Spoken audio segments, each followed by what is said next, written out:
Hello students, welcome two equations IAS. आज हम discuss करेंगे कोल्ड वॉर। कोल्ड वॉर क्या चीज़ है? कोल्ड वॉर एक ऐसा टाइम पीरियड है जिस टाइम पर जियोपॉलिटिकल टेंशन्स रही हैं यूएस मतलब अमेरिका और यूएसएसआर जो कि अब रशिया है और उसके एलाइज कंट्रीज के बीच में।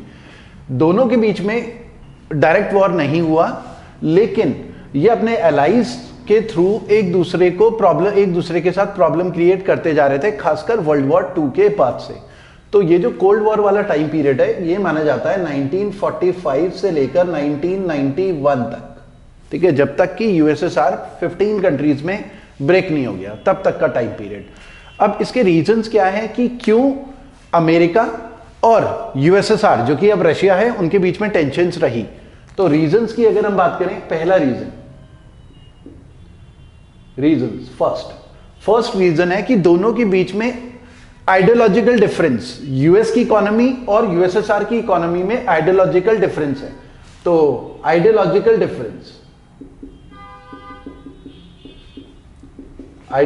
डिफरेंस एक तरफ हम रखें यूएस को और दूसरी तरफ यूएसएसआर जो कि अब रशिया हो चुका है। तो यूएस की जो इकोनॉमी है वो कैपिटलिस्ट इकोनॉमी है। कैपिटलिस्ट इकोनॉमी का मतलब है कि यहां पर प्राइवेट ओनरशिप रहती है रिसोर्सेस की, प्राइवेट ओनरशिप ऑफ रिसोर्सेस। इसका मतलब है कि वहां पर प्राइवेट कंपनीज डोमिनेट करेंगी, गवर्नमेंट कंपनीज डोमिनेट नहीं करेंगी उस बिजनेस में। तो अमेरिका में ना प्राइवेट कंपनीज डोमिनेट कर रही होती हैं, ठीक है, मतलब प्राइवेट जॉब्स रहती हैं मार्केट में। जैसे हमें पता है कि इंडिया में प्राइवेट जॉब्स भी हैं, गवर्नमेंट जॉब भी है, तो यूएस में क्या है, प्राइवेट जॉब्स रहती हैं। उसके अलावा कैपिटलिस्ट इकोनॉमी में फ्री मार्केट इकोनॉमी रहती है, गवर्नमेंट का इंटरफेरेंस कम से कम होता है। फ्री मार्केट रहता है, गवर्नमेंट का इंटरफेरेंस कम से कम रहता है, प्राइवेट बिजनेसमैन को फ्रीडम रहती है बिजनेस करने की, ठीक है, ये कैपिटल। और उसके अलावा प्रॉफिट ओरिएंटेड रहते हैं। फ्री मार्केट इकोनॉमी है तो बिजनेसमैन हमेशा प्रॉफिट ओरिएंटेड रहता है, ठीक है। वेयरएस अगर हम देखें यूएसएसआर, तो कम्युनिस्ट कंट्री था यूएसएसआर। हमें पता है यूएसएसआर कम्युनिस्ट कंट्री कब बना था, 1917 में यूएसएसआर सबसे पहली कम्युनिस्ट कंट्री बना था। 1917 में रशियन रिवॉल्यूशन हुआ था, उसके थ्रू रशिया पहली कम्युनिस्ट कंट्री बना था, ठीक है, 1917 में। कम्युनिज्म में क्या है, यहां पर पब्लिक ओनरशिप ऑफ रिसोर्सेज होगा। पब्लिक ओनरशिप मतलब कंट्री में जो भी ओनरशिप रहेगी रिसोर्सेज की, उसमें गवर्नमेंट ओनर रहेगी, मतलब यहां पर गवर्नमेंट जॉब्स होंगी या इक्वालिटी पे कंसंट्रेट कर रहे होंगे। कम्युनिज्म बेसिकली क्या है, एक्सट्रीम लेवल ऑफ सोशलिज्म का मतलब होता है कि सोसाइटी में इक्वालिटी होना चाहिए, इक्वालिटी, अमीर और गरीब के बीच का गैप नहीं होना चाहिए। और कम्युनिज्म जो है सोशलिज्म का बिल्कुल एक्सट्रीम वर्जन रहता है, जिसमें रिवोल्यूशनरी मेथड्स के थ्रू सोसाइटी में इक्वालिटी लाई जाती है। मतलब अगर कोई कंपनी होगी तो कंपनी में जो प्रॉफिट होता है वो सारे वर्कर्स में बंटना चाहिए, मतलब कंपनी के मालिक सारे वर्कर्स होंगे, एक इंडिविजुअल बिजनेसमैन नहीं होगा। जबकि कैपिटलिज्म में एक इंडिविजुअल बिजनेसमैन कंपनी का मालिक होता है, ठीक है। तो पब्लिक ओनरशिप ऑफ रिसोर्सेज होगा, गवर्नमेंट जॉब्स होंगी, ठीक है, गवर्नमेंट का इंटरफेरेंस होगा, मतलब मार्केट में डिमांड सप्लाई या प्राइजेस को प्राइस कंट्रोल चल रहा होगा,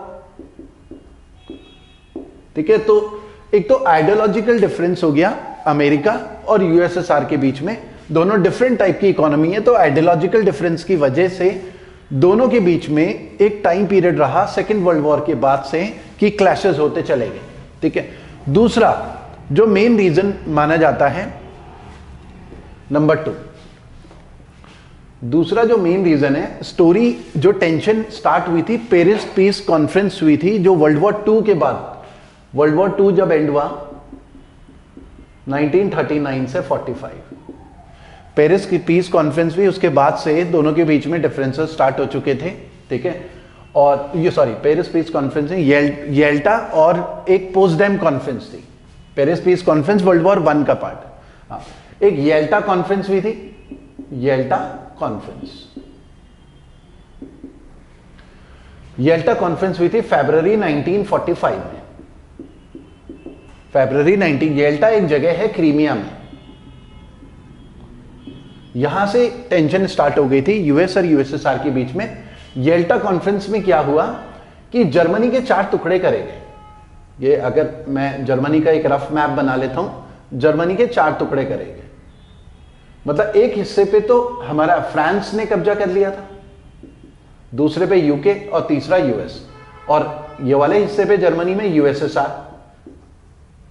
ठीक है, मतलब जर्मनी क्योंकि वर्ल्ड वॉर हारा था, वर्ल्ड वॉर 2, तो जो लूजर होते हैं उसे काफी ज्यादा नुकसान होता है। तो जर्मन टेरिटरीज के ऊपर इन चारों ने, क्योंकि ये विनर्स थे, इन्होंने जर्मनी के 4 टुकड़े करे, एक हिस्से में यूएसएसआर रहा, और ये जो लाइन थी ये डिवीजन था किसके बीच में, इस तरफ तो कैपिटलिस्ट कंट्रीज हो गए, कैपिटलिस्ट, और इस तरफ कम्युनिस्ट कंट्री या सोशलिज्म, कम्युनिस्ट सोशलिज्म। तो ये जो लाइन थी, मतलब जर्मनी, एक तो इसको, इस वाले हिस्से को हम बोलेंगे वेस्ट जर्मनी,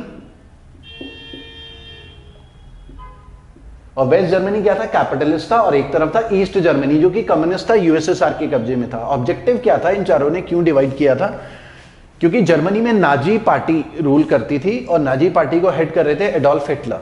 ठीक है, एडोल्फ हिटलर तो 1945 में सुसाइड कर लिया था, लेकिन उसके बावजूद भी बहुत सारी नाजी फोर्सेस जर्मनी में थी। तो डर ये था कि जर्मनी को ऐसा ही छोड़ देंगे तो कहीं ऐसा ना हो कि नाजी पार्टी के कुछ लोग जो हैं, लीडर्स जो हैं, लोगों को लीड करके दोबारा से जर्मनी में पावर में ना आ जाए और फिर एग्रेसिव पॉलिसी ना फॉलो करें। इसलिए इन चारों ने क्या करा, जर्मनी को वेस्ट जर्मनी और ईस्ट जर्मनी में डिवाइड करा। ऑब्जेक्टिव था कि नाजी फोर्सेस को फ्लश आउट करना है, और फिर बाद में जर्मनी को जर्मन्स को सौंप देंगे, फिर जर्मन्स अपने हिसाब से जर्मनी को चलाएंगे। ठीक है, नाजी फोर्सेस को किनारे करना था ताकि वो दोबारा से एग्रेसिव पॉलिसी ना फॉलो करे और वॉर ना हो जाए। ठीक है, तो अब यहां से येल्टा कॉन्फ्रेंस में जब ये 4 टुकड़े हुए तो यूएसएसआर ज्यादा टेरिटरी को डिमांड कर रहा था, जिसे यूएस ने रिजेक्ट कर दिया। तो यूएसएसआर मतलब जो कि अब रशिया है, 15 कंट्री में डिवाइड हुआ, तो सबसे बड़ी कंट्री रशिया निकल कर आई थी, तो जिसे यूएस ने उस डिमांड को रिजेक्ट कर दिया था। तो दूसरा रीजन जो है येल्टा कॉन्फ्रेंस, मतलब वर्ल्ड वॉर 2 के बाद येल्टा कॉन्फ्रेंस में के बाद अमेरिका और यूएसएसआर के बीच में टेंशन स्टार्ट हुई। एक और रीजन जो टेंशन का था वो था Potsdam conference. Potsdam conference, Potsdam conference होती है हमारी जुलाई 1945 में। जुलाई 1945 की अगर हम बात करें तो उस समय तक वर्ल्ड वॉर 2 में इटली एक तरीके से सरेंडर कर चुका था, जर्मनी एक तरीके से सरेंडर कर चुका था। वॉर में अकेला जो है जापान अभिमन्यु की तरह लड़ रहा था। ठीक है, जापान ने सरेंडर नहीं करा था। तो पोट्सडैम एक जगह है जर्मनी में, पोट्सडैम जगह है जर्मनी में, तो वहां पर मीटिंग होती है, यूएस की, यूएसएसआर की, फ्रांस की, इन सब की मीटिंग होती है। और मीटिंग में ये डिसाइड किया जाता है कि यूके, यूएस, यूएसएसआर, एक उन्होंने प्लान बनाया कि जापान से कैसे सरेंडर करवाना है वर्ल्ड वॉर 2 में। तो जापान के ऊपर एक कंबाइंड मतलब प्लानिंग करके अटैक किया जाएगा ताकि जापान वर्ल्ड वॉर 2 में सरेंडर कर दे। तो प्लानिंग की जाती है, जुलाई में ये कॉन्फ्रेंस होती है, और उस समय पर 16 जुलाई को अमेरिका ने एटॉमिक बॉम्ब भी टेस्ट किया था जो कि काफी सक्सेसफुल था। और अमेरिका ने क्या करा, जापान के हिरोशिमा नागासाकी में अगले महीने ही 6 और 9 अगस्त 1945 को हिरोशिमा नागासाकी में एटॉमिक बॉम्ब गिरा दिए। ठीक है, जबकि कॉन्फ्रेंस में पोट्सडैम कॉन्फ्रेंस में ऐसी कोई बात नहीं हुई थी कि एटॉमिक बॉम्ब जापान के ऊपर गिराया जाएगा। तो एटॉमिक बॉम्ब के अटैक की कोई बात नहीं हुई, और अमेरिका ने बिना यूएसएसआर या यूके इन कंट्रीज को इन्फॉर्म किए बिना एटॉमिक बॉम्ब गिरा दिया। उसके बाद से जो तीसरी चीज है, रिलेशन खराब हो गए। जब एटॉमिक बॉम्ब गिरा तो वर्बल वॉर स्टार्ट हो चुकी थी। वर्बल वॉर स्टार्ट हो चुकी थी किसके बीच में, अमेरिका और यूएसएसआर के बीच में। जोसेफ स्टालिन जो यूएसएसआर के लीडर थे, लीड कर रहे थे, उनका यह कहना था कि अमेरिका ने यह बहुत गलत हरकत की है, जापान के ऊपर एटॉमिक बॉम्ब गिराकर, और हमें कोई इंफॉर्मेशन नहीं दी। जोसेफ स्टालिन का कहना था कि चलो जापान को तो तुमने पनिशमेंट दी, क्योंकि वर्ल्ड वॉर 2 के टाइम पे जापान ने पर्ल हार्बर में के ऊपर अटैक करा था 1941 में, और अमेरिका के 250 फाइटर एयरक्राफ्ट खत्म करे थे और 20 वॉरशिप्स भी खत्म करे थे। तो जापान ने बहुत बड़ा नुकसान पहुंचाया था अमेरिका को, और तभी अमेरिका 1941 में वर्ल्ड वॉर में एंटर भी करा था, उससे पहले वो एंटर नहीं करा था। कि चलो, जोसेफ स्टालिन ने बोला कि चलो तुमने जापान को तो पनिशमेंट दी, लेकिन ये एटॉमिक बॉम्ब तुम हमें धमकाने के लिए तुमने डाला है, हमें अपनी माइट दिखाना चाहते हो, पावर दिखाना चाहते हो कि हम कितनी पावरफुल कंट्री हैं। तो जोसेफ स्टालिन मतलब यूएसएसआर के जो लीडर थे, उनका ये कहना था कि हम अमेरिका से डरने वाले नहीं हैं, और उनका साथ में ये भी कहना था कि कम्युनिज्म और जो कैपिटलिज्म है कभी फ्रेंड नहीं हो सकते। ठीक है, तो वर्बल वॉर स्टार्ट हो चुकी थी। तो यहां से ये जो टाइम पीरियड था, एक बैकग्राउंड था कि यूएस और यूएसएसआर के बीच में एक कोल्ड वॉर स्टार्ट हो चुकी थी। अब इसके फेजेस क्या क्या रहे, मतलब इस पूरे टाइम पीरियड में, ये तो हमने रीजंस करे डिस्कस, अब एक्शंस क्या क्या हुए, इफेक्ट क्या क्या हुए, मतलब अलग अलग फेजेस में हुआ। अब इन फेजेस में अगर हम बात करें, सबसे पहली चीज कोल्ड वॉर के टाइम पीरियड में सबसे पहली चीज एक तो हुई dollar imperialism. Dollar imperialism, dollar imperialism का मतलब है कि यूएस 1947 में एक मार्शल प्लान लेकर आया था। मार्शल प्लान 1947 में, इस मार्शल प्लान में यूएस का प्लान था कि जो सैटेलाइट कंट्रीज हैं, सैटेलाइट कंट्रीज का मतलब समझते हैं, सैटेलाइट कंट्रीज हम बोल रहे हैं उन कंट्रीज को, सैटेलाइट कंट्रीज बोल रहे हैं उन कंट्रीज को जो कि विक्टिम ऑफ कोल्ड वॉर है, victim of cold war, victim of cold war की अगर हम बात करें तो विक्टिम ऑफ कोल्ड वॉर में है अफगानिस्तान, पाकिस्तान, जर्मनी। मतलब यूएस और यूएसएसआर के झगड़े की वजह से कई कंट्रीज में बहुत सारी प्रॉब्लम्स हुई हैं, क्योंकि इनके झगड़े चलते चले गए, और उसकी वजह से अफगानिस्तान को भी, क्योंकि दोनों के बीच में स्ट्रगल हो रहा था कि अफगानिस्तान में कौन रूल करेगा। एक टाइम पे यूएसएसआर की फोर्सेस अफगानिस्तान में घुस गई थी। ठीक है, जर्मनी के 4 टुकड़े करे हुए थे। ठीक है, उसके अलावा अगर हम बात करें कोरिया, ठीक है, वियतनाम, ये सारे के सारे सैटेलाइट स्टेट माने जाते हैं। जर्मनी, कोरिया, वियतनाम, इजराइल, जो कि यूएस और यूएसएसआर की लड़ाई के बीच में दोनों के दोनों पिस रहे थे। ठीक है, तो ये जो है विक्टिम्स ऑफ कोल्ड वॉर जो है माने जाते हैं ये सैटेलाइट स्टेट्स। हाँ, अब मार्शल प्लान क्या था कि वर्ल्ड वॉर 2 जब एंड हुआ 1945 में, तो उसके बाद बहुत सारी न्यूली बॉर्न कंट्रीज थी। तो उन न्यूली बॉर्न कंट्रीज या फिर जो और अदर कंट्रीज थी वर्ल्ड वॉर की वजह से जिनकी इकोनॉमिक कंडीशन बहुत ज्यादा खराब थी, तो इसमें यूएस का एक फाइनेंशियल प्लान था जिसमें हेल्प करेंगे वर्ल्ड वॉर 2 की वजह से जिन कंट्रीज की इकोनॉमी को बहुत नुकसान हुआ है या न्यूली बॉर्न कंट्रीज, उनको फाइनेंशियल हेल्प प्रोवाइड करना। तो मार्शल प्लान में यूएस फाइनेंशियल हेल्प प्रोवाइड कर रहा था। अब financial help provide America provide करेगा तो सीधी सी बात है, इसका कॉज एंड इफेक्ट क्या होगा, वो कंट्रीज अमेरिका की एलाइज कंट्रीज बनेंगी। और जिसको कि यूएसएसआर ने ये बोला कि ये जो तरीका है अमेरिका का मार्शल प्लान के थ्रू फाइनेंशियल हेल्प प्रोवाइड करना, ये बेसिकली डॉलर इंपीरियलिज्म है। डॉलर में हेल्प प्रोवाइड कर रहे हैं और फिर उनको इकोनॉमिकली एक्सप्लॉइट करने वाला है, अमेरिका गुलाम बनाने वाला है। तो ये डॉलर इंपीरियलिज्म है, ये यूएसएसआर ने एलिगेशन लगाया। और इसको काउंटर करने के लिए यूएसएसआर ने एक मोलोटोव प्लान भी अनाउंस करा था।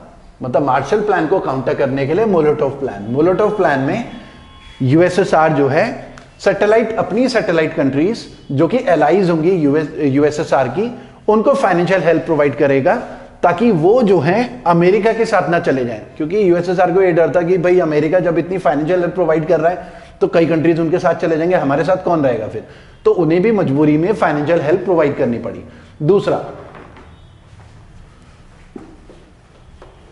दूसरा जर्मनी को लेके बड़ा झगड़ा चल रहा है, तो बर्लिन ब्लॉकेड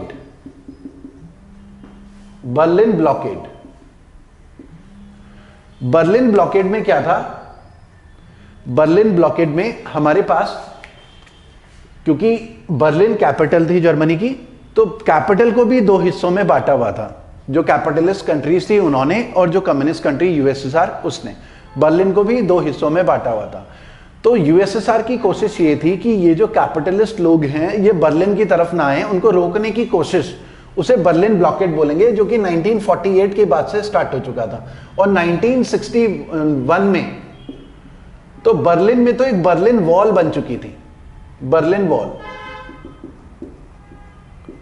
अभी हमने डिस्कस करा कि जर्मनी एक तो कम्युनिस्ट था एक हिस्सा, और दूसरा क्या, वेस्ट जर्मनी, ईस्ट और वेस्ट जर्मनी। वेस्ट जर्मनी में 3 एक तरीके से ऑक्यूपेंट थे, जिसमें हमने बात करी फ्रांस है, यूके है, यूएस है। ये कैपिटलिस्ट था वेस्ट जर्मनी, और ईस्ट जर्मनी हमारा यूएसएसआर के कब्जे में था। बर्लिन के भी 2 हिस्से हो चुके थे।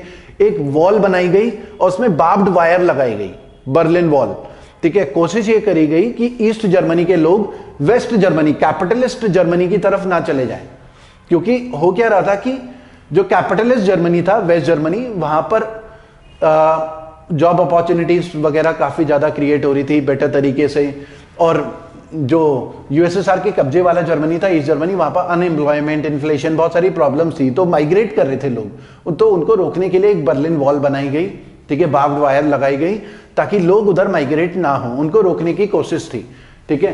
तो एक तो ये जर्मनी के चक्कर में काफी ज्यादा लड़ाई झगड़ा चल रहा था। तीसरा, ये जो कोल्ड वॉर का टाइम पीरियड था, एक नाटो वर्सेस वॉर्सो। वॉर्सो जगह है पोलैंड में। नाटो क्या है, नॉर्थ अटलांटिक ट्रीटी ऑर्गेनाइजेशन। ये क्या है, ये एक मिलिट्री अलायंस था जिसे इनिशिएट करा था अमेरिका ने। अमेरिका, कनाडा और खासकर यूरोप की वेस्ट की जो कंट्रीज थी, अमेरिका का प्रपोजल ये था कि हम एक मिलिट्री अलायंस बनाएंगे और आप लोग जो भी नाटो की मेंबर बनेंगे, टोटल 30 मेंबर कंट्रीज हैं, 30 मेंबर कंट्रीज नाटो में, और 1949 का बना हुआ है नाटो, 1949। अब इन 30 मेंबर कंट्रीज में के ऊपर किसी भी एक कंट्री के ऊपर अगर कोई दूसरी कंट्री अटैक करती है, नॉन नाटो मेंबर, तो वो अटैक माना जाएगा 30 की 30 कंट्रीज के ऊपर, और फिर ये जो नाटो है उसके अगेंस्ट कलेक्टिव एक्शन लेंगे, आर्म्ड एक्शन कलेक्टिवली, ठीक है। तो अमेरिका का कहना था कि देखो ये हमारा जो है एक तरीके का डिफेंस अलायंस है, डिफेंस अलायंस है, मिलिट्री अलायंस। किसी एक के ऊपर भी अटैक, पूरे 30 के ऊपर अटैक माना जाएगा और हम कलेक्टिवली एक्शन लेंगे उस पर्टिकुलर कंट्री। ये बेसिकली टारगेट किया गया था यूएसएसआर, जो कि अब रशिया है, उसको टारगेट करते हुए ये किया गया था, ताकि उन कंट्रीज को एक सिक्योरिटी के लिए कि यूएसएसआर तुम्हारे ऊपर अटैक ना करे। लेकिन यूएसएसआर इसको एग्रेसिवनेस मान रहा था कि तुम नाटो बनाने के बाद हमें धमकाने की कोशिश कर रहे हो, ठीक है। जो कि अभी हम देख रहे हैं, रशिया यूक्रेन वॉर हो रहा है, तो उसमें हमें ये चीज पुरानी, ये जो हिस्ट्री से जुड़ी हुई सारी चीजें हैं, क्योंकि यूक्रेन बात कर रहा है कि वो नाटो का मेंबर बनेगा, तो यूएसएसआर का कहना है कि हमारे नेबरिंग कंट्री अगर नाटो की मेंबर बनती है तो हम उसे बर्बाद कर देंगे, हम उसे छोड़ेंगे नहीं। नाटो का मेंबर बनने का मतलब है कि तुम नाटो की फिर मिसाइलें वगैरह तैनात हो जाएंगी यूएसएसआर की तरफ, जो कि यूएसएसआर के लिए एक थ्रेट रहेगी हमेशा। तो यूएसएसआर कभी नहीं चाहेगा कि उसके आसपास की कंट्रीज नाटो की मेंबर बने, और यूक्रेन बात कर रहा था नाटो का मेंबर बनने की, इसीलिए यूएसएसआर ने अटैक करा यूक्रेन के ऊपर, और भी बहुत सारे रीजंस थे, ठीक है। तो एक तो ये नाटो जो है बहुत बड़ा प्रॉब्लम क्रिएट कर रहा था यूएसएसआर के लिए, एक बहुत बड़ी थ्रेट क्रिएट होती जा रही थी। टोटल 30 मेंबर कंट्रीज हैं, ठीक है। इसके रिस्पॉन्स में, क्योंकि जब नाटो में ना वेस्ट जर्मनी जो कैपिटलिस्ट जर्मनी है वो भी इसका मेंबर बना, तो उसके रिस्पॉन्स में 1955 में, वॉर्सो एक जगह है पोलैंड में, इसके रिस्पॉन्स में 1955 में यूएसएसआर भी एक वॉर्सो पैक्ट लेकर आता है, जिसमें अपने सैटेलाइट स्टेट्स को बोलता है कि आप भी वॉर्सो का मेंबर बने, और ये भी एक कलेक्टिव डिफेंस अलायंस होगा कि अगर कोई वेस्ट जर्मनी का या कोई और कंट्री अटैक करती है तो सबके ऊपर अटैक माना जाएगा। तो ये बेसिकली वॉर्सो क्या है, नाटो को काउंटर करने के लिए आया था, ठीक है। उसके अलावा चौथा, जो कोल्ड वॉर के टाइम पीरियड में हुआ, अमेरिका और यूएसएसआर के बीच में स्पेस रेस हुई, ठीक है। सबसे पहले स्पेस रेस में पहली सैटेलाइट यूएसएसआर ने लॉन्च करी थी, ठीक है। फर्स्ट मैन मिशन भी यूएसएसआर का था, फर्स्ट विमेन मिशन भी यूएसएसआर का था, first astronaut to walk on space वो भी यूएसएसआर था, हर चीज में यूएसएसआर फर्स्ट था। तो यूएस के लिए, अमेरिका के लिए काफी ह्यूमिलिएटिंग था, तो रेस उनके बीच में चल रही थी, स्पेस रेस। हालांकि आज की डेट में देखें तो यूएसएसआर स्पेस टेक्नोलॉजी में काफी ज्यादा आगे है, ठीक है। पांचवा, आर्म्स रेस थी, हथियार बनाने की होड़ थी, आर्म्स रेस। अमेरिका भी हथियार बनाता जा रहा था, यूएसएसआर भी हथियार बनाता जा रहा था। अमेरिका के पास न्यूक्लियर पावर थी, न्यूक्लियर बॉम्ब थे, तो यूएसएसआर ने भी 1949 तक न्यूक्लियर टेस्ट करके अपने पास न्यूक्लियर बॉम्ब बना लिए, ठीक है। उसके अलावा क्यूबन रिवॉल्यूशन हुआ, क्यूबा में revolution, Fidel Castro important leader थे 1959 में, और सेंट्रल अमेरिका की कंट्री है क्यूबा, और क्यूबा एक कम्युनिस्ट कंट्री बन गई, वहां पर तख्ता पलट हुआ क्यूबन रेवोल्यूशन में, और अमेरिका की पड़ोस की कंट्री एक कम्युनिस्ट कंट्री बन गई। तो अमेरिका के लिए बहुत शॉकिंग था, वो यूरोप में कम्युनिज्म फैलने नहीं दे रहे थे, लेकिन कम्युनिज्म बिल्कुल उनके पड़ोस में जा चुका था क्यूबा में। तो अमेरिका का एक बहुत बड़ा फेलियर था कि क्यूबा में जो है क्यूबा एक कम्युनिस्ट कंट्री बन गई और फिडेल कास्ट्रो पावर में आ गए, ठीक है। और ये जो एंड ऑफ कोल्ड वॉर था, तो ये सारी चीजें हुई जो इस टाइम पीरियड पे हुई। एंड ऑफ कोल्ड वॉर होता है 1991 में, एंड ऑफ कोल्ड वॉर, जब 1991 में USSR disintegrated into 15 countries, disintegrated into 15 countries, 15 देशों में टूटा। उसके इंटरनल बहुत सारे रीजंस थे, ठीक है। उनका अफगानिस्तान का एक फेलियर भी था, आपस में सिविल वॉर भी चल रही थी रशिया में, ठीक है। बहुत बड़ी टेरर थी, अलग अलग कल्चर के लोग, एथनिसिटी के लोग थे, आपस में लड़ाई झगड़ा भी काफी ज्यादा चल रहा था, ठीक है। तो यूएसएसआर के 15 टुकड़े हो गए, जिसमें सबसे बड़ी कंट्री हमारा रशिया निकल कर आया, बिगेस्ट कंट्री है। उसके अलावा कजाकिस्तान, किर्गिस्तान, ताजिकिस्तान, उज्बेकिस्तान, ये सारी कई अलग अलग छोटी छोटी कंट्रीज निकल कर आई, सबसे बड़ी कंट्री रशिया था। और 1991 में इस तरीके से कोल्ड वॉर का एंड हो गया, ठीक है। और आपको अगर हमारा वीडियो पसंद आए तो लाइक जरूर करें और हमारे चैनल को सब्सक्राइब जरूर करें। Thank you students.